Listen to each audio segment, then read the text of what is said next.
Hello, this is Nikki, creator of The Ruffled Purse, which you can find at theruffledpurse.com. And there it is my goal to support and empower and support you in the joy of sewing. I am going to be demonstrating how to do some chain sewing.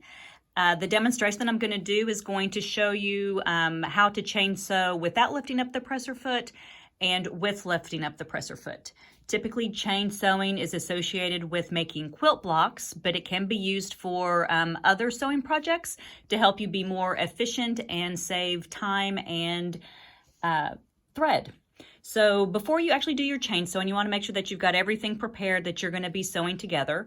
It's going to be different sets of fabric. So I define a set as being 2 pieces of fabric that you're going to be sewing together and creating a seam.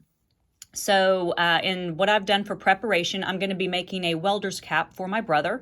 I'm using fabric that used to belong to my dad, a flannel shirt that he had owned.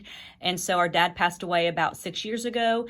And one of the things that we like to do in my family is to make memory items and remember things. And so when I asked my brother what he wanted this third welder's cap to be made from, I had suggested maybe one of Dad's flannel shirts, and he was all over that.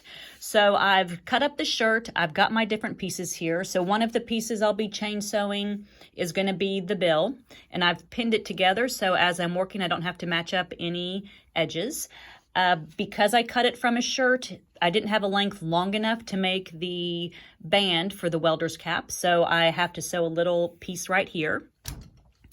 Then I have all of the side or the front and back pieces of the cap that I need to sew together. And so I've marked the dots already, where they need to go, and then I'll be sewing along the edge.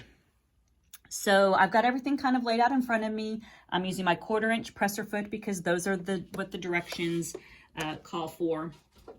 And as I'm beginning to sew, I'm just going to be inserting my set of fabric, my 2 pieces of fabric underneath the presser foot. I'm going to lower the presser foot. Now, you can backstitch when you're chain sewing, but in this case, this seam is going to be crossing over another one, so I'm not going to backstitch right here. So I'm just going to be sewing along this seam, and I'm actually going to move that thread to the back.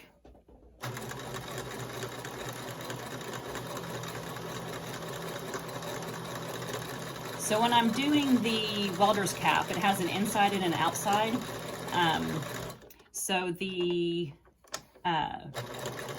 I decided on this one that is made from my dad's flannel shirt that I'm just going to have the lining be the same as the outside, so it just makes it a little bit easier.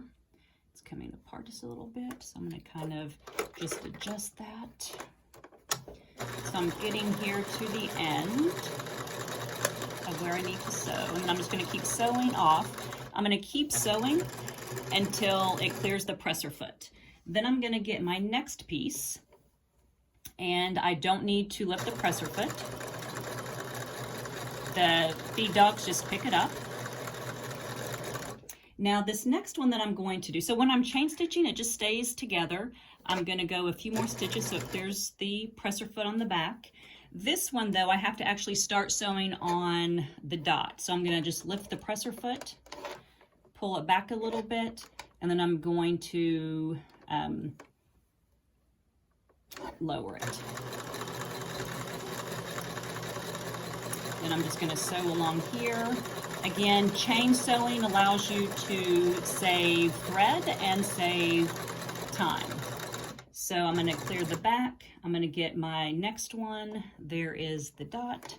So I'm going, oh, I do need to lift it up. And let me raise my needle.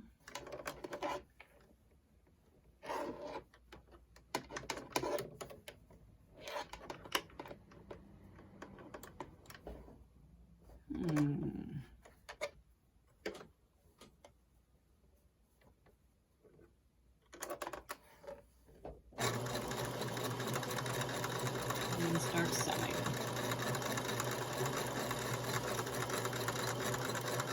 So I keep sewing